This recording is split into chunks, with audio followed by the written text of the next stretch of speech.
صباح الخير أو مساء الخير على حسب وقت ما بتشوفوني. لو عايزة تعملي فراخ مشوية سهلة وبسيطة ومن غير دخنة وبطعم أحلى من المحلات وكمان مش بتاخد وقت، تعالي أقولك تعملي إيه جنبيها: ورق عنب وكمان أحلى سمبوسة. إحنا جبنا هنا الفراخ الأول غسلناها كويس جدا وصفيناها زي ما انتوا شايفين، وابتديت إن أنا أقطعها قطع متوسطة للشوي. زي ما انتوا شايفين كده نقعتها بملح. عادةً أنا بانقعها طول الليل بالبصل علشان لو هاسلقها أو أعمل لها أي حاجة، لكن المرة دي هانقعها بالبصل بتاعة تتبيلة الشوي. هنا جبت بصل مبشور وتوم مفري زي ما انتم شايفين كده وخل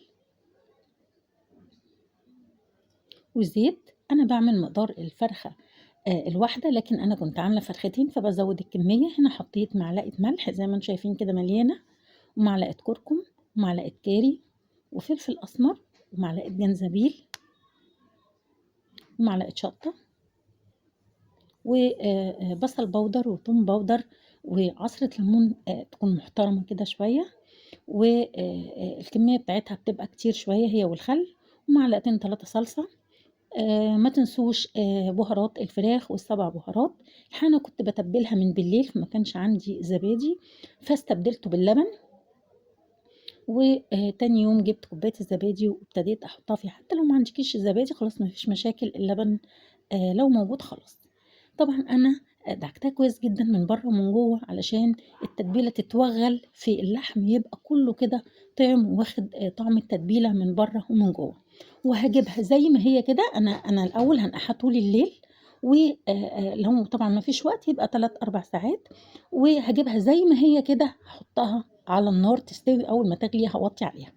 هنا سلقت ورق العنب، الخلطة كانت فروزن من شهر رمضان، أنا كنت مفرزناها معاكم، والخضرة برضه كانت فروزن، وحطيتهم على بعض ولفيتهم بالرز، وزودت شوية بهارات و نعناع وشوية زيت ولفيتهم، وابتديت ألف ورق العنب زي ما انتم شايفين كده. أنا كده باوريكم تلف ورقة العنب صغيرة وبرضه تبقى حلوة، لو عايزاها متوسطة لو عايزاها كبيرة دي حاجة براحتك. بصوا سهلة وبسيطة ازاي. وبنجيب في الحلة من تحت بنحط شرايح الليمون وبنحط عيدان ورق العنب، دي بتدي مزازة وطعم حلو قوي لورق العنب. عايزة تحطي شرايح بطاطس أو بصل أو طماطم مفيش مشاكل، المهم الليمون وعيدان ورق العنب. هنا رصيته زي ما انتم شايفين كده، وما بين كل كام طبقة وطبقة هنحط شرايح ليمون. هنا حضرت الشوربة بتاعتي أو المرقة اللي موجودة عندي، حطيت مكعب مرق، وهبتدي أحط عصرة الليمون، ولو عندك معلقتين 3 دبس رمان يبقى طعمه هيبقى لذيذ جدا. وأول ما يغلي هوطي عليه. هنا الجلاش بتاعي هعمله نفس شكل السمبوسة. كان عندي بواقي لحمة مفرومة وبواقي شاورما.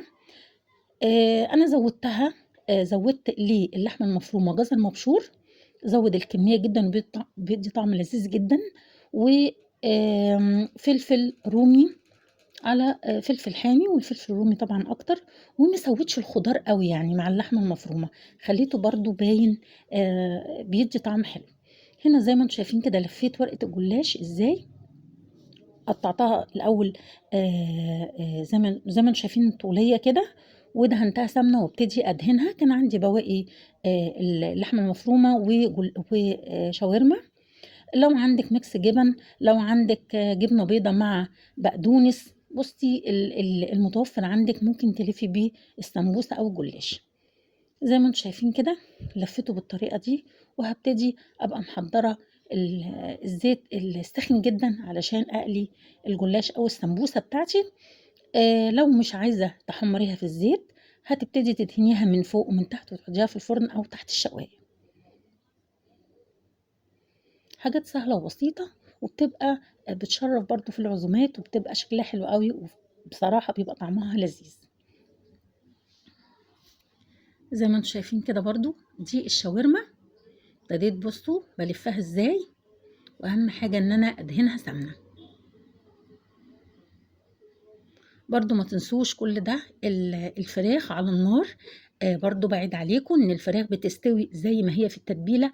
أول ما تغلي باوطّي عليها واسيبها مع نفسها تغلي وتستوي في التتبيلة اللي أنا عاملاها، وبعد ما تستوي هاطلّعها من التتبيلة ديّة، وهابتدي أحطها تحت الشواية وهاقول لكم هنعمل فيها إيه.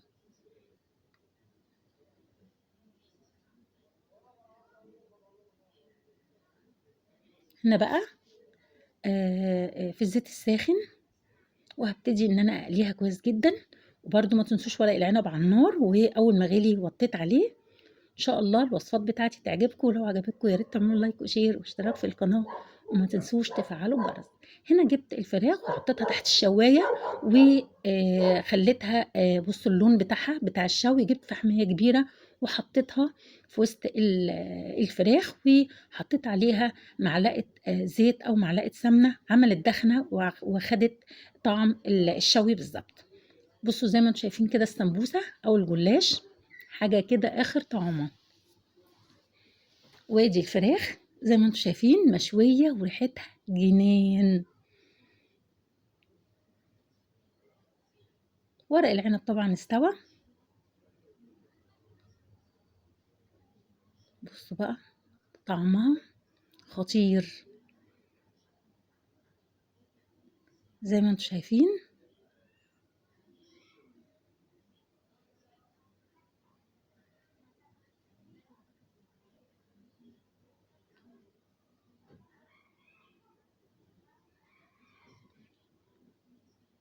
بصوا المنظر بقى، بصوا تحت الشواية وممكن في الفرن يعني المتوفر عندك.